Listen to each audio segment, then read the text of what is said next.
PlayStation Classic. One day.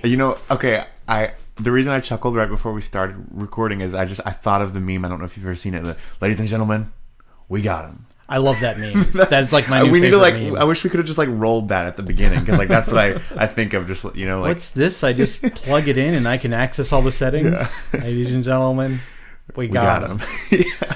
Yeah. So what are Nathan and myself talking about?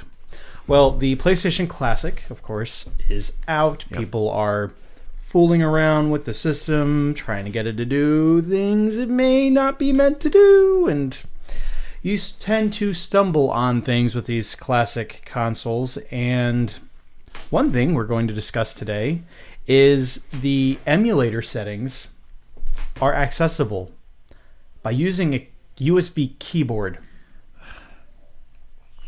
It's just too easy. They make it too easy. Just let everyone. They really do. Really. So this was discovered by YouTuber Retro Gaming Arts. He and a buddy named Matt. I can sympathize. Yeah. But anyway, they took the console apart, put it back together, and they plugged in a Corsair K75 RGB mechanical keyboard. They hit escape once they were in a game and had access to the emulator settings. Now, that doesn't... one of the things that people did complain about with this console was, at least Nintendo lets you do things like do pixel perfect mode with their classic systems. Also, you could add scan lines. Yeah. Why you would ever do that, I don't know. So if you want to not see as well. Right. I just like my stuff to look less good. Yeah, when it looks polished up, it's just too easy. You gotta have that extra. This is how we saw it in my day. But one of the options that you actually have, there are now 9 of the PlayStation Classic games are the PAL versions of the game. Now PAL is the region, is basically Europe. So it's the European versions of the game. That may not sound like a huge deal, but PAL games run differently.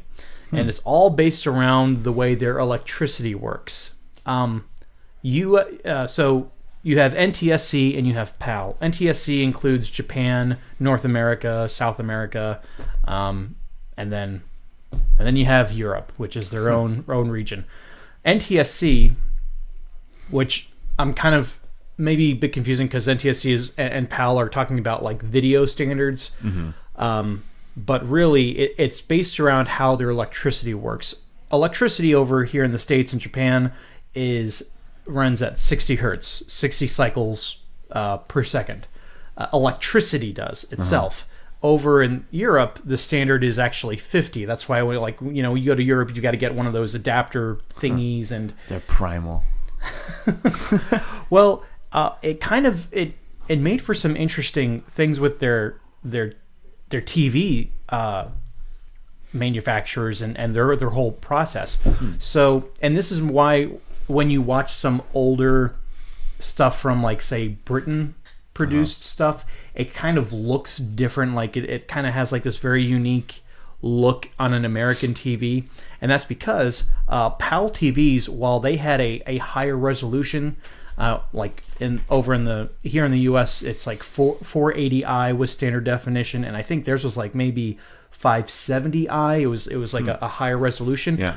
But they didn't have a 60 frames per second frame rate. They had a 50 because of how their electricity worked.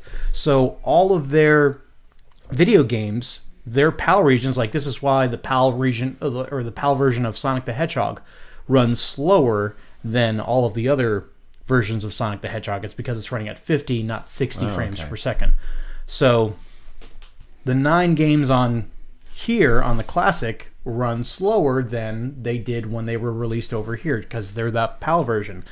Apparently you can use this emulator setting to change those games back to the NTSC version, and they'll run faster. So they'll run the way that they were meant to run. Is it that noticeable?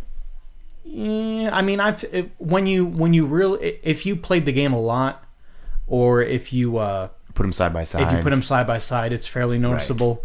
And the 9 games that are the PAL region are Battle Arena Toshinden, Cool Borders 2, Destruction Derby, Grand Theft Auto, Jumping Flash, Oddworld Apes Odyssey, Resident Evil Director's Cut, Tekken 3, and Tom Clancy's Rainbow Six. So a lot of the games that no one cares about. Well, Resident Evil. Yeah, right. Tekken 3. Yeah. Those are big ones. But most, I don't know, a lot of those, I was like, what?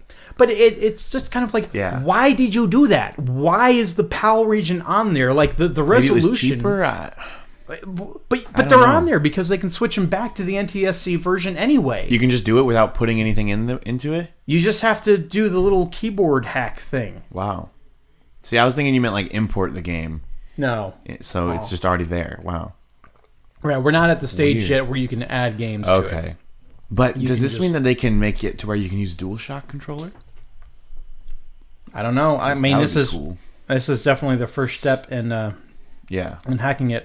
So apparently, it only works so far with Logitech G15 and Corsair K95 keyboards that they know of. So it may, if you take this and try and just hook up your Dell brand keyboard, it may not work. Well, we're gonna have to keep our eyes on this one. Sounds like it could get interesting. Right. Add games, maybe. It's only gonna go up from here, I would imagine.